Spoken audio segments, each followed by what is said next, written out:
দেখবেন জানাজার নামাজেও মনে করেন 10:30 বাজে জানাজার টাইম দিছে, 10:30 জানাজা, 10:34 বাজে গেছে, 30-40 বাজে গেছে।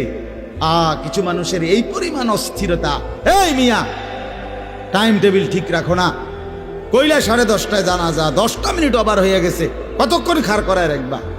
মানে উনি ব্যস্ত, ওনার এই 10 মিনিট সময় নাই। আল্লাহর কসম বন্ধু, এই মানুষটাও এরকম ব্যস্তই ছিল। যে মানুষটার জানাজা হচ্ছে এখন, যার লাশ এখানে শোয়ানো, এই লোকটাও এমন ব্যস্তই ছিল। তার হাতেও একদিন সময় ছিল না।